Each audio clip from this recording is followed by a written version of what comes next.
Muito bem, agora que você já viu lá a reunião que houve entre a equipe, né? A simulação de uma reunião para definir as estratégias da aplicação, você viu que é necessário de fato criar esse gerador de código, né? Para que nós economizemos tempo aí nesse código repetitivo, código automático, que você viu que não tem como nós escaparmos dele, tá?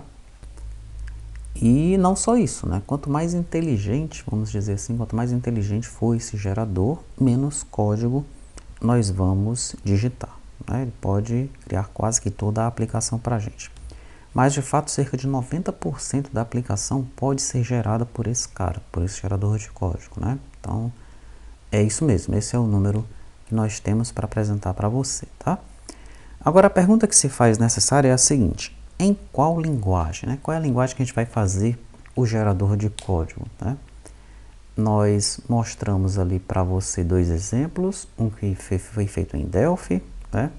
Até bem simples, ele gera a classe de modelo e gera o controle, mas não gera nada de tela, né?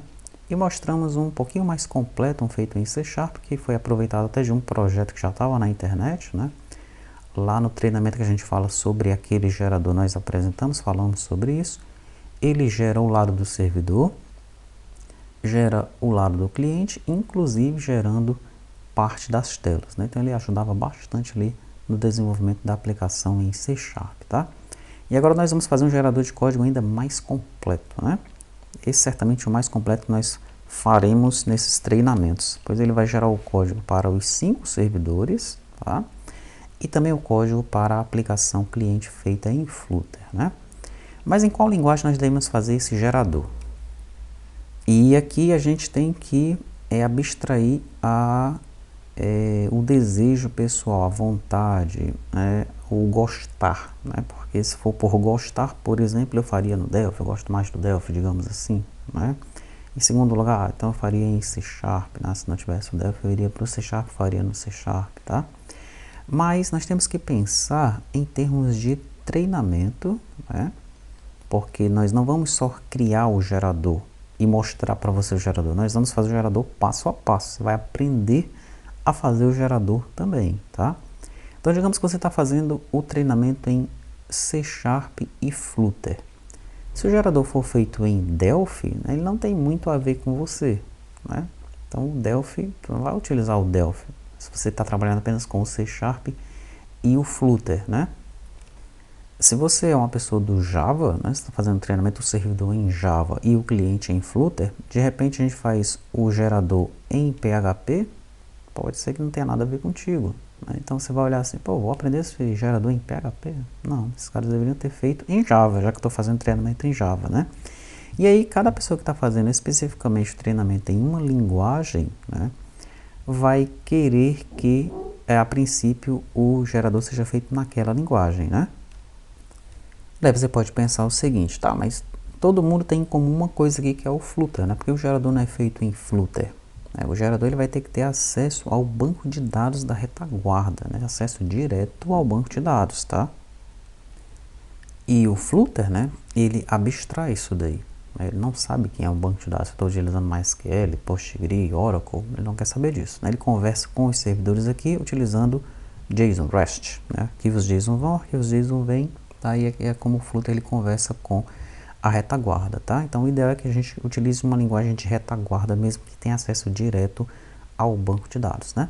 Você poderia pensar assim, tá, então por que a gente não gera o banco de dados para um SQLite embarcado e faz tudo no Flutter? Tá, mas o Flutter ele vai ter que gerar arquivos, né? Arquivos para nós utilizarmos para construirmos a aplicação. Então o Flutter de fato não seria uma boa opção, tá? Provavelmente a opção que tenha a ver, né, se nós tirarmos o Flutter da jogada aqui, que tem a ver com todo mundo, seja o Node. Por quê? Porque o Node é JavaScript, né? De qualquer maneira, o Dart aqui no lado do Flutter, ele foi baseado em JavaScript, né?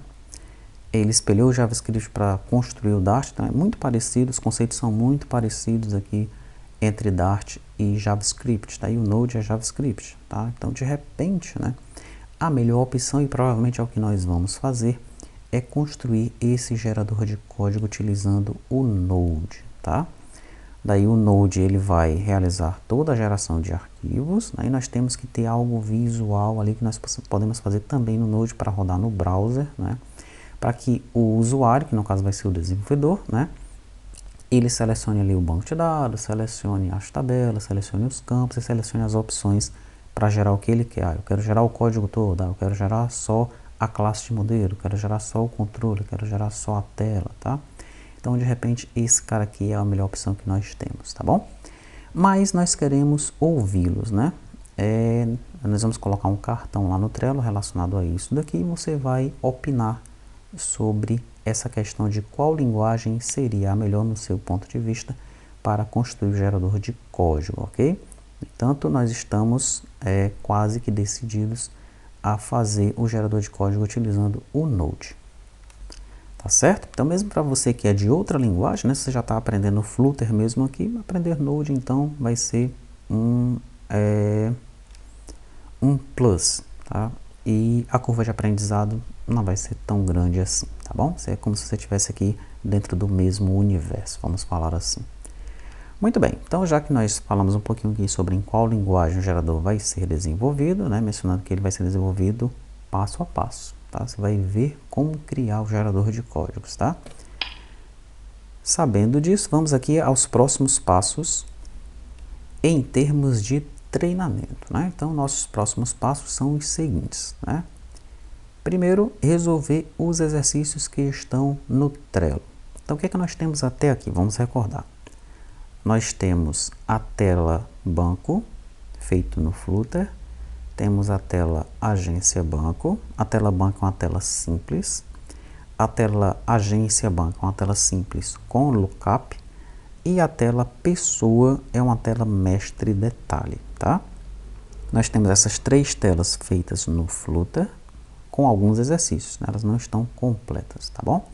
Então, nós temos que resolver esses exercícios relacionados ao Flutter, para que esse código feito lá no Flutter, ele fique quase que perfeito, né? E é a segunda opção que nós estamos vendo aqui, olha, deixar banco, agência e pessoa com o código perfeito. E aí eu menciono no cliente, é o Flutter que eu estou falando aqui, né?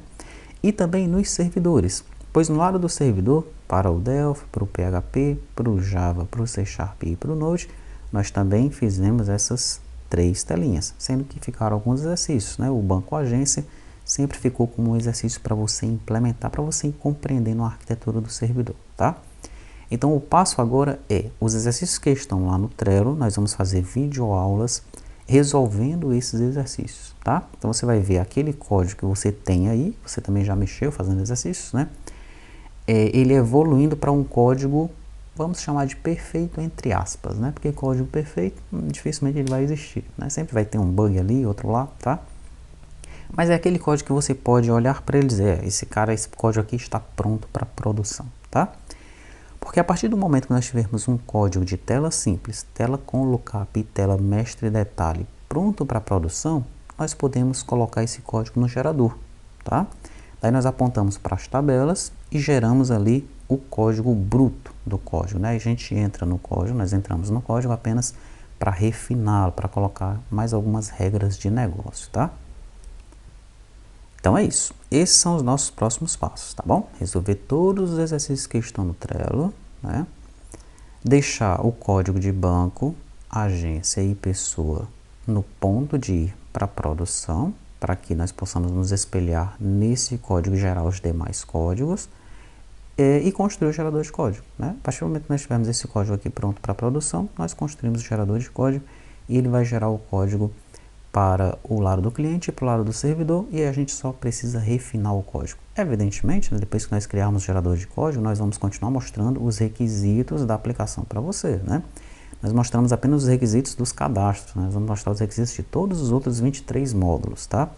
Só que no lugar de nós digitarmos o código passo a passo, depois que você compreende o requisito das compras, por exemplo, né?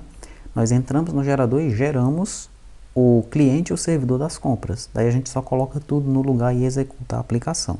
E refina o código, né? De repente tem uma regra de negócio que o gerador não conhece, desconhece, tá? Nós temos que ir lá e colocar essa regra de negócio ou no lado do cliente ou no lado do servidor, tá? Muito bem, então nós vamos colocar alguns cartões no Trello, nós vamos ter um período de recesso agora, de Natal, de Ano Novo, e durante esse período você vai tirar esse tempo para revisar o que já foi colocado, né? Em termos de exercícios, em termos de código, em termos de videoaulas, né? Aquelas videoaulas que você já viu há mais tempo, reveja de novo, aquelas que você ainda não viu, veja, tá? Vai ser um períodozinho bom aí para você dar uma revisada. Daí quando nós voltarmos, né, depois do recesso, nós voltamos então com a resolução desses exercícios, né, com esse código evoluído, tá? Já no ponto aí de ir para a produção e construindo o gerador de código, né? Vou repetir mais uma vez, nós não vamos apenas mostrar o gerador para você, nós vamos construí-lo passo a passo, né? É uma daquelas perguntas aí que essa equipe fake aqui, né, fez a pergunta lá na reunião. Tá, a gente vai ter que parar para construir o gerador de código? Nós vamos parar para construir o gerador de código para você aprender como é que ele é feito, tá? Ficamos então por aqui, né, e aguarde aí que nós teremos bastante coisa interessante para você aprender ainda.